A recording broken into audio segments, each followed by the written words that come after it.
네, 반갑습니다, 여러분. 여러분들과 오늘은 어떤 내용을 이야기를 할 것이냐, 내분비계 중에서 호르몬에 대해서 이야기를 해보려고 합니다. 호르몬의 특징, 그리고 이 호르몬이 어떤 특징을 가지고 있을 때에 이제 우리 항상성을 조절한다고 얘기를 하죠. 그 항상성을 같이 조절하는 신경계와 함께 비교해서 어떤 차이점과 공통점 뭐 이런 것들이 있는지 알아보는 시간 갖도록 하겠습니다.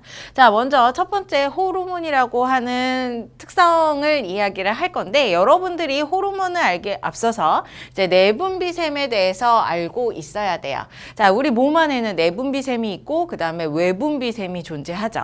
외분비샘 같은 경우는 교재의 여기 오른쪽에 기본 자료에 존재합니다. 여기 외분비샘 서로 비교해서 어떤 차이점이 있는 줄 알아야 돼요. 자, 이름에서 조금 느낌이 오죠. 내분비, 안쪽으로 분비되는 겁니다. 내 몸 안쪽으로 분비되는 이제 무언가를 분비할 때 내 몸 안쪽으로 분비시키는 샘을 우리는 내분비샘이라고 하죠. 여기에서 나오는 애들이 모두 다 이제 호르몬이다라고 생각을 해주시면 될 것 같아요. 자, 이런 내분비샘 같은 경우는 어떤 특징이 있냐면 얘는 별도의 분비관이 없어요. 분비관이 없이 그냥 바로 어디에 혈액이나 아니면 조직액으로 그 자기가 분비했던 물질들을 보내는 역할을 하는 게 바로 내분비샘이라고 얘기를 해줄 수가 있죠. 그런데 반해서 우리 여기 오른쪽에 있는 외분비샘이요. 외분비샘 같은 경우는 내 몸 바깥쪽 외부의 공간 쪽으로 이제 빼내는 물질을 보내주는 역할을 하는 게 바로 이제 외분비샘. 내분비샘이란 차이점은 무엇이냐면 이제 분비관의 차이점이다라고 얘기를 해줄 수가 있습니다. 분비관이 따로 존재하는 것. 그래서 그 분비관을 따라서 분비된 물질들이 외부로 바깥쪽으로 빠져나가는 애들을 외분비샘이라고 얘기합니다. 자, 대표적인 예로는 소화샘. 소화에 이제 영향을 주는 소화 효소들을 분비하는 물질들이 이제 소화기관이죠. 소화기관이 장이라던가 위라던가 이런 부분들로 외부로 이제 보내는 애들이기 때문에 소화샘도 여기 외분비샘에 포함이 되죠. 선생님, 소화샘, 장이라던가 위 같은 경우는 몸 안쪽인데 왜 외분비일까요? 우리가 생명과학에서 여러분들 얘기를 할 때에 입에서부터 시작해서 소화기관을 거쳐서 대장 항문을 거쳐서 이제 쭉 나오는 그 관들은 입에서부터 항문까지 하나의 관으로 뚫려져 있어요. 그래서 걔를 이제 바깥쪽 이렇게 이제 인식을 하고 이제 표현을 하게 되어 있어서 우리 외분비샘에 소화샘이 포함된다라고 기억을 하고 계시면 좋을 것 같아요.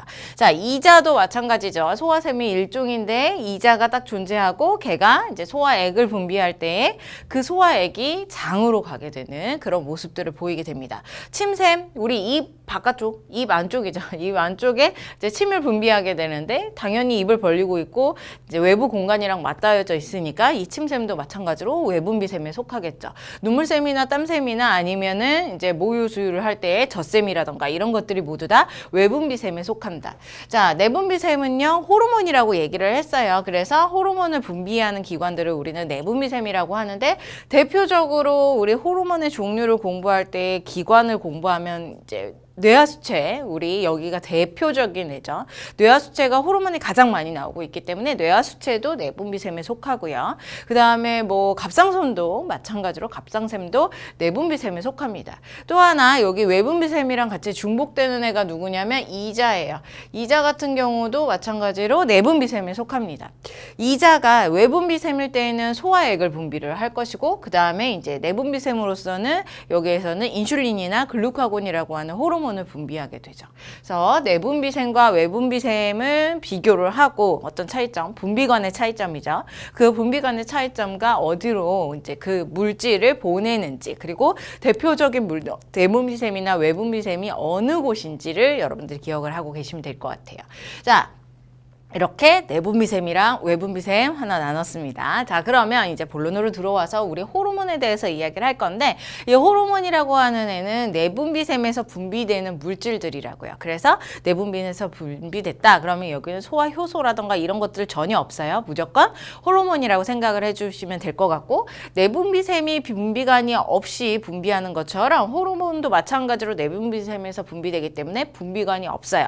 그래서 이제 내분비샘에서 분비가 되면 바로 혈액이랑 이제 합쳐지게 되는 거죠. 혈액이나 아니면 조직액이랑 같이 합쳐져서 온 몸을 돌아다니면서 필요한 곳에 사용이 되게 됩니다. 자, 그 필요한 곳을 우리는 표적 기관이라고 얘기를 해요. 내가 뭐 예를 들어서 이자에 인슐린이 있었어. 인슐린이 딱 나왔는데 걔가 작용하는 곳은 간. 혹은 뭐 근육세포라던가 여러 세포들이 존재해요. 그 세포들에 가서 직접 호적세포에 가서 얘가 오로지 거기에서만 작용을 하는 대표적인 애 또 다른 애가 항이뇨 호르몬이 있죠. 항이뇨에 오줌을 싸지 못하게 하는 거죠. 항이뇨 호르몬은 어디에 가서 작용을 하느냐? 오줌이랑 같이 관련되어 있는 콩팥에 가서 작용을 하기 때문에 오로지 이제 ADH 혹은 항이뇨 호르몬이라고 하는 애는 표적 기관이 콩팥이다. 온몸을 돌아다니지만 혈액을 따라서 온몸을 돌아다니지만 오로지 이 표적 기관에만 가서 작용을 한다는 것 기억하시면 될 것 같아요. 자, 또 하나 미량으로 작용을 합니다. 그래서 얘가 많으면 과다증, 적으면 이제 결핍증이 나타나게 돼요. 과다증이라고 한다면 대표적인 호르몬 중에서 성장 호르몬이 있죠. 이 생장 호르몬 같은 경우는 과다하면 거인증이 나타날 것이고 그 다음에 너무 결핍이 되면 이제 소인증, 작은 난장이가 될 수가 있다라고 알고 계시면 됩니다. 될 것 같아요. 자, 여기까지가 이제 교재에 있는 내용 플러스 한 가지 더가 무엇이냐면 척추동물들 사이에서는 이제 호르몬이라고 하는 애가 종특이성이 없어요. 종특이성이 없다. 이게 무슨 말이냐? 척추동물들 중에서도 여러 종들이 있죠. 사람도 척추동물, 돼지도 척추동물, 뭐 원숭이도 척추동물 이렇게 등에 딱딱한 뼈를 가지고 있으면 척추동물이라고 얘기를 해줄 수가 있습니다. 자, 그런데 그런 척추동물들 사이에서는 호르몬들이 서로 섞여도 괜찮아요. 내 몸에 들어와도 돼지의 호르몬 혹은 그 원숭이의 호르몬 얘네들이 들어와도 내 몸에서 그 호르몬의 역할을 해줄 수가 있다는 거죠. 대표적으로 우리가 많이 이제 당뇨병의 치료제로 많이 사용하는 인슐린이라고 하는 애가 인공적으로 만들 수도 있겠지만 이제 돼지의 인슐린을 사용해서 사람한테 주사를 하게 돼요. 그러면 이 인슐린이 이제 내 몸 안에 들어와서 항원으로 작용을 하느냐, 이제 외부에서 들어온 단백질로 작용하느냐, 그건 아니다. 단백질로 작용하는 게 아니라 이제 얘가 종특이성이 없기 때문에 똑같이 사람의 인슐린과 동일하게 작용을 해서 혈당을 낮춰주는 역할을 하는 게 바로 이제 이 호르몬의 특징이다라고 볼 수가 있는 거죠.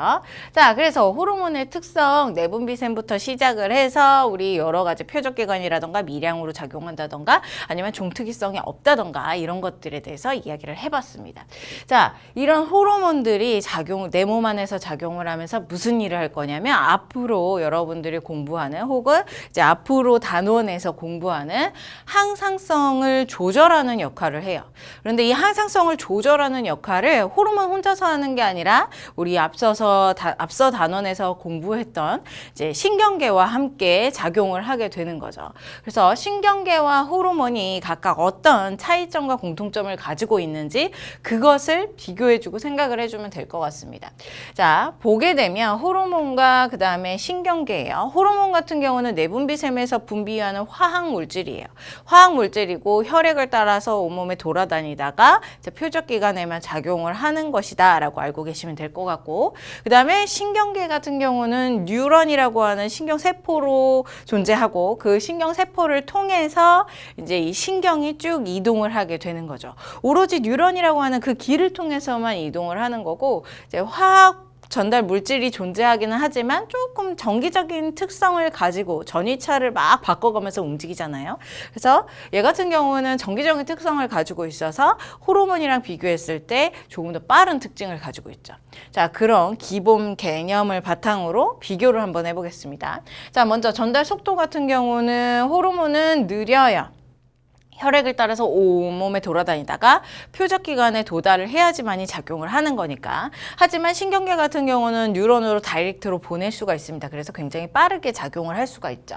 자, 작용 범위 같은 경우는 호르몬 넓게 작용을 할 수가 있어요. 혈액을 따라다니다가 내가 표적기관이 막 여러 군데에 존재해. 그럼 그 여러 군데에 가서 광범위하게 작용을 할 수가 있는 반면에, 자, 이 신경계 같은 경우는 뉴런의 끝부분에서 신경 전달을 딱 하죠. 그러면 그 끝부분에 같이 겹쳐져 있는 시냅스와 함께 겹쳐져 있는 그 부분에 그 반응기에서만 작용을 하기 때문에 굉장히 좁은 이제 작용 범위가 이루어진다라고 볼 수가 있어요.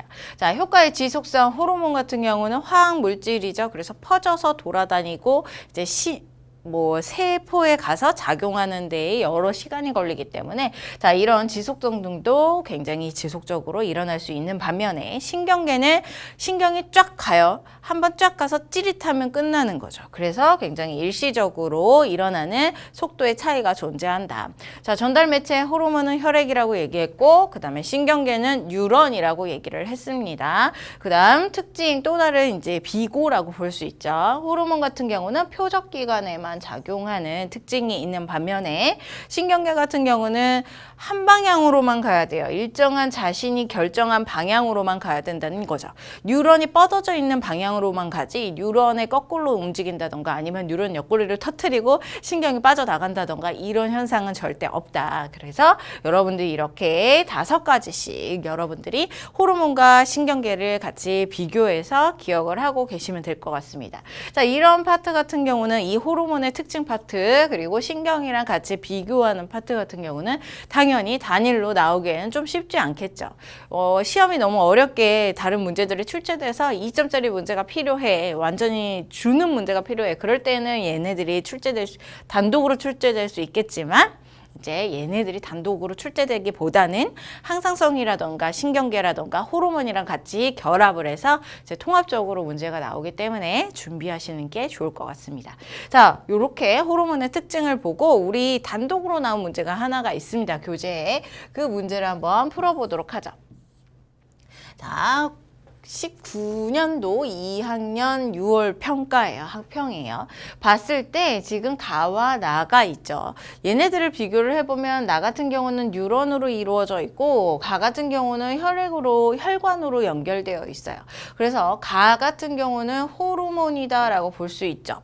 선생님 같은 경우는 H를 호르몬이라고 표현을 해요. 그래서 호르몬이다 라고 볼 수가 있고요. 그 다음에 나 같은 경우는 신경계이다 라고 알 수가 있습니다. 얘네들을 비교했다는 얘기는 우리가 앞서서 공부했던 그 이제 비교 표를 물어볼 것이다 라는 걸 알고 계시면 될 것 같아요. 눈치채고 있으면 될 것 같아요.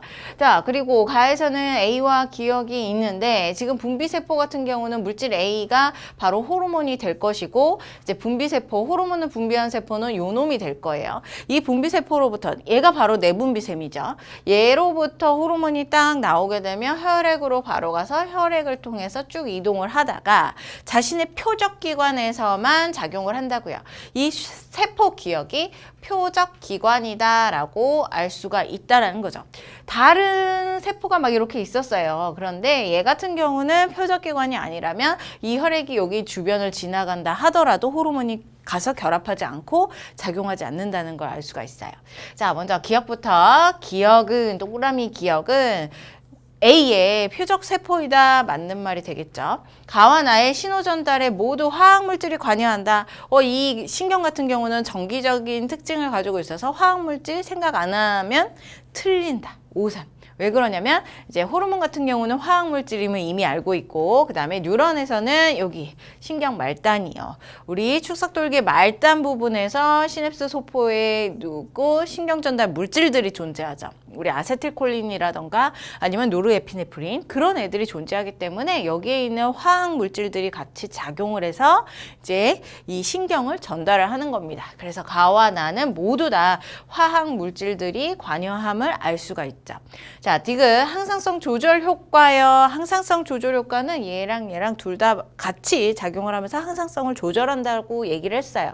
자, 가보다 나에서 더 오래 지속된다 그랬는데 자, 지속 속도를 얘기를 하는 거죠. 효과를 얘기를 하는 거죠. 가 같은 경우는 화학적 작용으로 지속이 오래된다라고 얘기를 했고 나 같은 경우는 찌릿한다라고 했어요. 얘는 일시적이죠. 그래서 나에서 더 지속이 된다는 말은 틀린 말이 되겠습니다. 그러면 기억과 니은만 정답이 되니까 3번이 정답이죠. 자, 오늘의 내용들은 그렇게 어렵지는 않아요. 이제 호르몬의 특징을 정확하게 알고 우리가 배웠던 호르몬과 신경을 비교만 해주면 되는 겁니다. 굳이 신경과 호르몬을 비교하는 걸 달달달 외울 필요 없이 호르몬과 신경을 정확하게 알고 있으면 이제 문제에서 물어봤을 때 내가 스스로 비교를 할 수 있는 능력을 갖게 되는 거죠. 자, 이렇게 여러분들 잘 정리를 하시고요. 우리 다음에 이어서 호르몬에 대해서 알아보도록 하겠습니다. 자, 수고 많이 하셨습니다. 감사합니다.